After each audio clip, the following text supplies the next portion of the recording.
Salut Alexandre. Salut. Bah écoute, bienvenue à toi sur Frogs. C'est un plaisir d'être avec toi aujourd'hui. Alors aujourd'hui tu vas nous montrer un truc assez sympa que vous avez développé chez Melty. Exactement, donc, ça s'appelle la board et pour nous c'est le futur du blog. D'accord. Bah écoute, je vais te laisser faire la démo.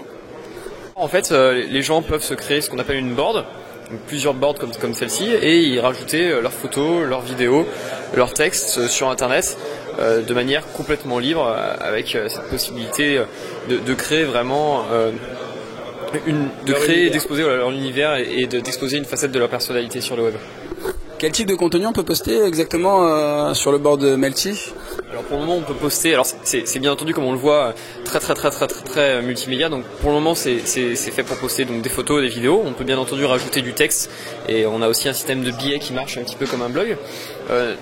Nous ce qu'on a essayé de mettre en avant c'est surtout le fait que fondamentalement les blogs utilisés aujourd'hui par les jeunes ne sont plus vraiment des blogs, c'est plus des journaux intimes et c'est plus là pour raconter une histoire avec du texte. On se rend compte que les jeunes se servent de plus en plus donc des médias pour pouvoir s'exprimer sur internet et c'est ce qu'on essaye de leur donner la possibilité de faire, mais de manière un petit peu plus moderne.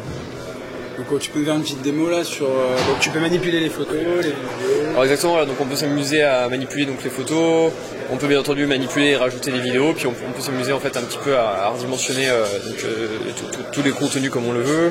Bon, après il y a pas mal d'options, on peut s'amuser à le mettre en plein écran, on a un système de timeline en fait qui va nous permettre de voir tout ce qui s'est passé dans notre communauté en fonction des derniers événements rajoutés. Donc on peut aussi bien entendu s'amuser en fait à déplacer un petit peu tout le fond, et puis surtout ce qui est intéressant c'est qu'on n'a mis aucune limite, comme vous pouvez le voir, vous pouvez vraiment... quasi infini de vidéos, de photos. Nombre infini de vidéos, de photos, sur des ordinateurs standards, vous pouvez lire jusqu'à une douzaine de vidéos comme celle-là en même temps. Alors, après c'est sûr que c'est surtout un intérêt esthétique, effectivement c'est difficile de regarder plusieurs vidéos en même temps. Après ça devient impossible à gérer quoi. Voilà, mais c'est à la discrétion de l'utilisateur, on lui donne la possibilité vraiment de faire ce qu'il veut sur internet.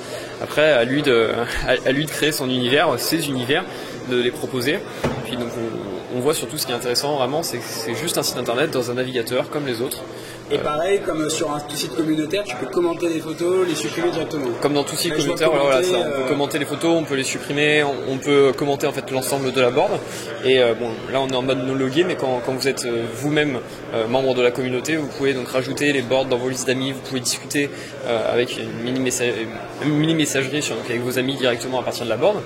Et ce qui est important, c'est qu'il ne faut pas oublier que donc, la board, c'est qu'il y a un nouveau service proposé par Melty.fr, qui est un portail d'actualité pour jeunes. On a déjà 40 000 membres qui viennent quotidiennement sur le site, 800 000 visiteurs uniques par mois. Et on est actuellement en pleine expansion. On espère pouvoir devenir bientôt une des références du web de demain. On vient de l'école Epitech. On a essayé donc de réaliser la board à l'origine avec plusieurs technologies différentes de celle de Silverlight. C'est vrai qu'on n'a pas réussi parce que ça ne nous permettait pas notamment de jouer plusieurs vidéos en même temps et d'obtenir surtout la puissance et le rendu qu'on a aujourd'hui. La qualité de service nécessaire. Voilà, c'est ça principalement. Et donc on s'est rabattu sur la techno Silverlight. On l'a découverte en même temps un petit peu que Microsoft France. On est arrivé ici très tôt sur les premières versions. Et c'est vrai que maintenant on a la chance de disposer donc de la version 2 de Silverlight qui est pour nous totalement mûre et qui nous permet d'avoir des produits finis qui défilent.